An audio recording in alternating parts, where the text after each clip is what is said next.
Hi kids, welcome to Satya's kids world. पंचतंत्रिक कहानियों की इस सीरीज में आए सुनते हैं 17वीं कहानी, मारा गया घंटा ऊँट। किसी जगह उज्जवल नाम का एक बढ़ई रहता था। अपनी दरिद्रता से तंग आकर वह एक दिन सोचने लगा, मेरे घर की इस दरिद्रता को धिक्कार है। यह तो मेरे घर पांव तोड़कर बैठ गई है। दूसरे सारे लोग अपने धंधे पे लगे हैं और उन्हें भरपूर आमदनी भी हो रही है, और एक मैं हूँ कि मेरे घर में कहीं पूरा ही नहीं पड़ता। इस नगर में मेरा धंधा चमकने से रहा। दूसरे कारीगरों के पास तो 4-4 तल्ले के मकान हो गए हैं, और मैं हूँ कि ठन गोपाल, मेरे पास एक तल्ले का मकान भी नहीं है। ऐसे काम धंधे से क्या फ़ायदा। यही सोचकर वह घर से परदेश के लिए निकल पड़ा। वह अपनी राह चला जा रहा था। उसका रास्ता एक जंगल से होकर जाता था। शाम होने को आ गई थी, तभी उसकी निगाह एक ऊँटनी पर पड़ी जो अपने झुंड से बिछड़ गई थी। उसने अभी अभी एक बच्चे को जन्म दिया था और प्रसव वेदना से निढाल होकर एक ओर बैठी हुई थी। वह उस बच्चे के साथ ऊँटनी को पकड़कर घर की ओर चल पड़ा। घर पर ऊँटनी को छोड़कर एक पैनी कुल्हाड़ी लेकर वह पत्ते काटने के लिए पहाड़ी की ओर चला गया। वहाँ से खूब हरा भरा नरम चारा अपने सिर पर उठाए वह घर आया और ऊँटनी के आगे डाल दिया। वह चुपचाप पत्तियां खाने लगी। इसी तरह रोज चारा लाकर ऊँटनी को देने लगा। माँ और बच्चे इस चारे से मोटे और स्वस्थ होने लगे। धीरे धीरे बच्चा बड़ा हो गया। अब वह ऊँटनी का दूध निकालकर अपने परिवार के काम लाने लगा। उसके परिवार में खुशी लौटने लगी। वह ऊँट के बच्चे को बहुत प्यार करता था। उसने उसके गले में घंटा बांध दिया था। उसके मन में आगे कौन जी तोड़ मेहनत या बाजार व्यापार करने जाए, गुजारा तो इस ऊँटनी से ही हो रहा है। इतनी हाय हाय भी क्या पड़ी है। यदि व्यापार करना है तो ऊँटों का व्यापार क्या बुरा है। यह सोचकर उसने अपनी जोरू से कहा, प्रिय, यदि तुम कहो तो गांव के महाजन से कुछ रुपया उधार लेकर गुजरात चला जाऊं और वहां से ऊँट खरीद कर उन्हीं का व्यापार करूं। जब तक मैं कोई नई ऊँटनी लेकर नहीं लौटता, तब तक तुम इनकी देखभाल ठीक से करना। उसकी जोरू को भी यह बात जच गई।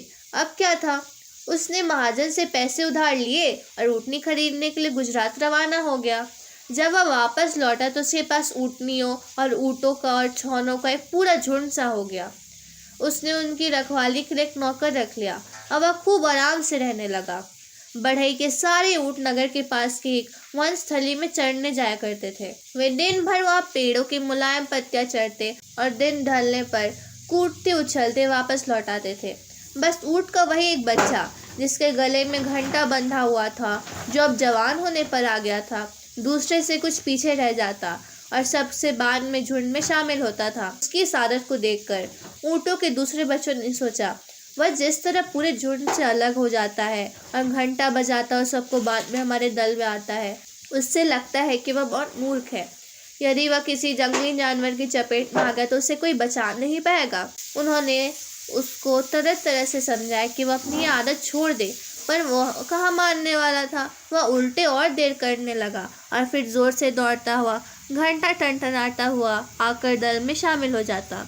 एक बार वह दूसरों से बिछड़कर घने जंगल में चला गया। वहाँ उसके घंटे की आवाज़ एक शेर के कान में पड़ी। उसने सिर उठाकर इधर उधर निगाह दौड़ाई तो देखा ऊँटों, ऊँटनी और उसके बच्चों का एक जत्था ही चला आ रहा है। ऊँट का एक घंटाधारी बच्चा रोज की तरह उस दिन में इधर उधर किलोले करता और पत्तियां खाता रहा। इधर दूसरे सारे ऊँट भरपेट चढ़ने के बाद वापस लौटने लगे, पर घंटाधारी ऊँट अपनी शरारत के कारण अभी पीछे रुक गया था। दूसरे सारे ऊँट वन से बाहर आ गए। घंटाधारी ऊँट रास्ता भूल गया। वह इधर उधर देखने लगा कि किधर जाए। निराश होकर वह एक ओर चल दिया। उसके गले में बंधे घंटे से लगातार आवाज़ हो रही थी। उधर शेर उसके घंटे की आवाज़ से अनुमान लगाकर चुपचाप उसके रास्ते में दुबक कर बैठ गया। जब वह उसके पास आ गया तो शेर उछला और उसकी गर्दन दबोच ली। ठीक ही कहा है, मूर्ख को उसकी हितैषी और बड़े बूढ़े सलाह दे तो भी उसका कोई असर नहीं पड़ता। वह ठीक उसे उल्टा ही करता है और इस तरह अपनी जान से भी हाथ धो बैठता है। सो किड्स, आपको ये कहानी कैसी लगी? ऐसी अन्य कहानियों के लिए हमारे चैनल को सब्सक्राइब करें। एवं वीडियो अच्छा लगा तो इसे लाइक और शेयर करना ना भूलें। Thanks for watching.